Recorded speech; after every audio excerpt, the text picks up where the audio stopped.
O presidente Jair Bolsonaro ironizou a declaração feita pelo jornal Estado de São Paulo, que diz o seguinte, vou ler aqui para vocês sobre o orçamento paralelo. Ele diz o seguinte: segundo uma reportagem divulgada no domingo passado, Bolsonaro criou uma nova engenharia orçamentária para destinar recursos a obras e compras de máquinas e veículos por indicação de deputados e senadores que apoiam o Palácio do Planalto sem que haja transparência sobre o autor dos pedidos. O presidente afirmou que todo o orçamento foi aprovado de forma justa e democrática e que, pelo que dizem, ele deve ter um reservatório de leite condensado para distribuir aos apoiadores do Congresso Nacional. Segundo o Estadão, o senador Davi Alcolumbre, que presidiu o Senado, foi o parlamentar que indicou o maior volume de verbas por esse canal. São 277 milhões de reais. E aí, Constantino, o que você achou?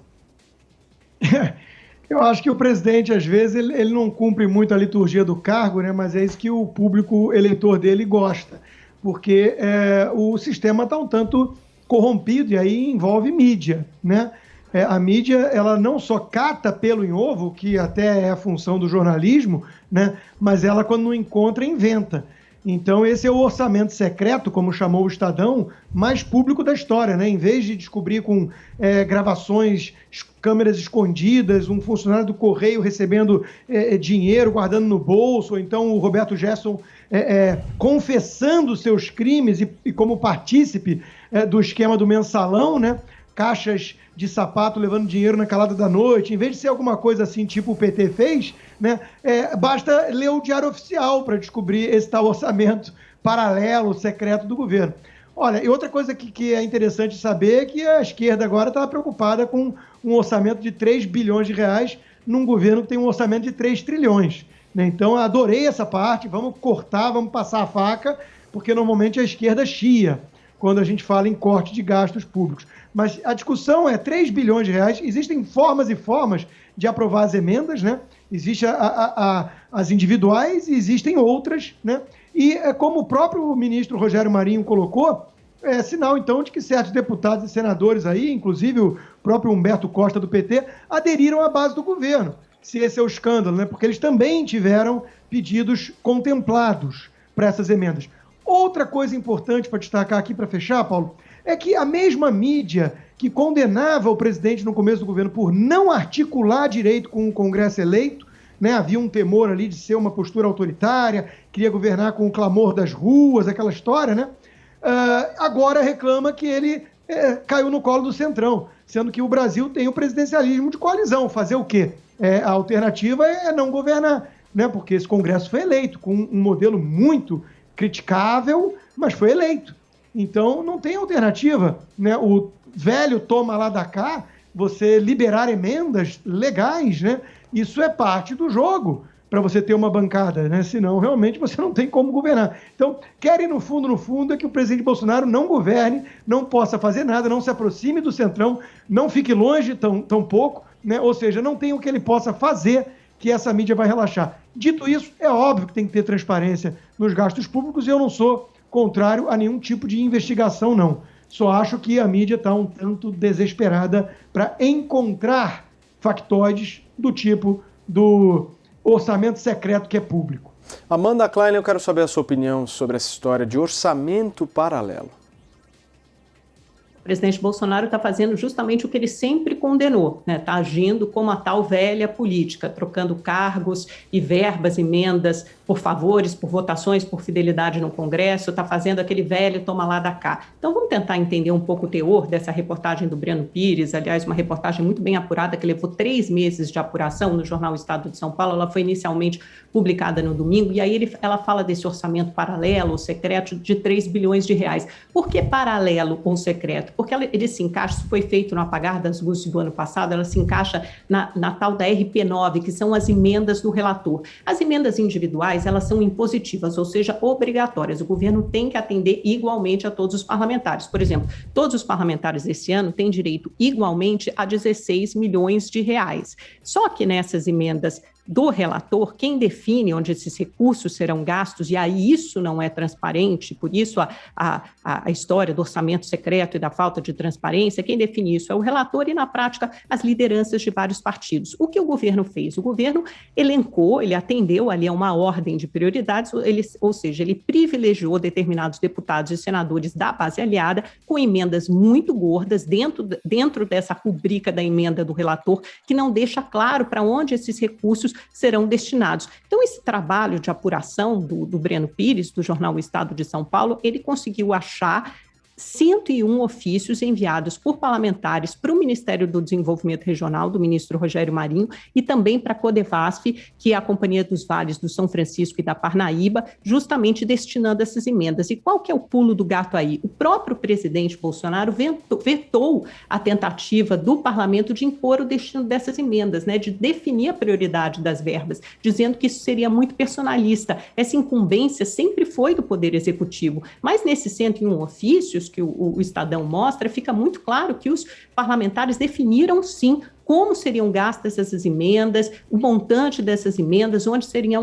elas seriam aplicadas. Você citou um desses parlamentares contemplados, Paulo, no início da sua fala. O ex-presidente do Senado, Davi Alcolumbre, né, bolsonarista, apoiador do presidente Bolsonaro, foi agraciado com nada mais, nada menos do que 277 milhões de reais. Então, você imagina, um parlamentar que tem direito, neste ano, a 16 milhões de reais em emendas, só o senador Davi Alcolumbre teve direito a 277 milhões de reais nessa rubrica das emendas do parlamentar. Outro aliado do Bolsonaro, o senador Ciro Nogueira, presidente do PP, teve direito a 30 milhões. Fernando Bezerra, líder do governo no Senado, 75 milhões. Eduardo Gomes, líder do governo no Congresso, 85 milhões de reais. E por isso o subprocurador-geral Lucas Rocha Furtado solicitou ao TCU que apure a reserva desses 3 bilhões do orçamento para deputados e senadores indicarem o destino. E ainda tem toda a história, a gente pode falar depois da suspeita de superfaturamento na compra de tratores e máquinas agrícolas com preços até de quase 300% acima do ágio da tabela de referência do governo. Então, é uma situação muito constrangedora, difícil, que precisa ser apurada. Serrão, quero saber de você. E essa história? Por isso que o Brasil tem que ser passado a limpo por uma ampla reforma política, a mãe de todas as reformas. Não adianta, a gente fica debatendo e enxugando o gelo. Enquanto não mudarmos o modelo de escolha da representação dos nossos políticos, inclusive diminuindo a quantidade deles e a enorme mordomia que eles têm, inclusive essa possibilidade de ficar gerando verbas milionárias para uso em seus locais, ambientes eleitorais, o Brasil vai continuar sendo a mesma coisa, vai continuar sendo dominado pelo velho esquema do governo do crime institucionalizado. É esse modelo que nós temos que lutar para mudar. Tem que ter choque de transparência. A população tem que ter acesso a informações concretas que expliquem para ela, mostrem para ela concretamente como o dinheiro público é utilizado. O Brasil já tem um problema do orçamento que é grave. 92% do orçamento federal é inteiramente carimbado. Tem pouca possibilidade de mexida. Essa discussão que está acontecendo agora é sobre a pequena parcela onde se pode mexer, que são as tais emendas parlamentares, que são usadas na negociação política justa ou injusta, honesta ou desonesta. Então, se não mudarmos o modelo, não vamos continuar sempre discutindo a mesma coisa, todo mundo, qualquer governo, estará sempre sob suspeita. Agora, Tribunal de Contas da União tem que ir para cima e o Ministério da Integração Regional, inclusive, já abriu lá a sua página para quem quiser olhar as informações sobre essas obras, sobre como esse dinheiro está sendo utilizado. Cabe a cada cidadão, cabe aos órgãos de fiscalização que sempre dormem no ponto, fiscalizarem e cobrarem as responsabilidades ou administrativas e jurídicas, se for o caso. Amanda Klein pedindo a palavra. Só para dizer que se a gente começar a olhar um pouquinho para trás, na eleição da presidência para a Câmara e do Senado, e se a gente quiser entender o preço que se pagou por isso, o preço está aqui. né? São nesses 3 bilhões dessa emenda do relator, que fica sobre essa rubrica geral, ninguém sabe muito bem onde está esse dinheiro, para onde vai esse dinheiro, é pouco transparente, muitas vezes o Tribunal de Contas da União não consegue acompanhar, né, esse caminho, não consegue fazer aquele siga o dinheiro, o caminho do dinheiro. Então, essa reportagem, ela traduz isso aqui. Os aliados contemplados, não quer dizer, Humberto Costa, que é um senador do PT, pode ter tido alguma destinação de emendas do relator? Sim, ele pode ter tido, porque vários senadores e deputados são contemplados. Só que o que está explícito aqui nessa reportagem é que existe uma ordem de prioridades, uma lista de prioridades, e os parlamentares contemplados, os parlamentares beneficiados, são principalmente aqueles que apoiam o governo. Então, toma lá daqui, o toma lá da cá, está aqui, está explícito. Constantino, vai lá. Não, discordo totalmente, não está explícito, assim como, veja, discordo também que a reportagem foi esse primor de técnica e apuração imparcial, né? Aliás, o Estadão, basta ver os editoriais do Estadão, né? Ele tem lado e ele demoniza o presidente Bolsonaro e o governo e tudo que vem do governo. Então ele está fazendo campanha contra mesmo. O Raimundo Faoro já falava dos donos do Brasil, né? O Centrão manda, eu concordo com o Serrão, esse modelo é carcomido, aliás, o mecanismo de incentivos importa. Por isso, qualquer liberal tem a obrigação de defender a redução do escopo do Estado e uma reforma política, para tirar poder dos caciques políticos. Agora, chegou a doer meu ouvido ali uma hora que a Amanda falou que o Davi Alcolumbre é bolsonarista, né? Bolsonarista. E isso, esse rótulo, essa alcunha, vem da mesma que nunca se refere a nenhum como senador lulista, nem mesmo o do PT, como Humberto Costa, lá, o vampiro envolvido em certas suspeitas. Então, se o Davi Alcolumbre é um bolsonarista, eu não quero nem imaginar o que é o presidente da CPI, o que é o Renan Calheiros, essa turma toda, né? Todo mundo lula lá até o último fio de cabelo, isso é óbvio, né? Outra coisa, para terminar, é que se nada além disso vier à tona, né? O pessoal já querendo mais uma CPI, a turma que quer atravancar o país mesmo e não oferece nenhuma alternativa. A governabilidade e outra coisa, compara de forma totalmente absurda isso com o mensalão. Aí realmente é má fé, porque a ignorância não explica, e a gente viu nas redes sociais hoje um bando de gente fazendo isso, Bolsolão, querendo comparar um esquema de compra de deputados com dinheiro por fora, de empreiteira e esquema podre de tomar de assalto o Estado com emendas parlamentares, que é do jogo. É feio, mas é do jogo. Então, isso é má fé. Quem fez isso desconfia que não é honesto. Agora, se nada mais vier à tona, se sou o presidente Bolsonaro, eu não faço isso que ele fez hoje, não. Eu faço uma live na quinta-feira em cima de um trator. Amanda.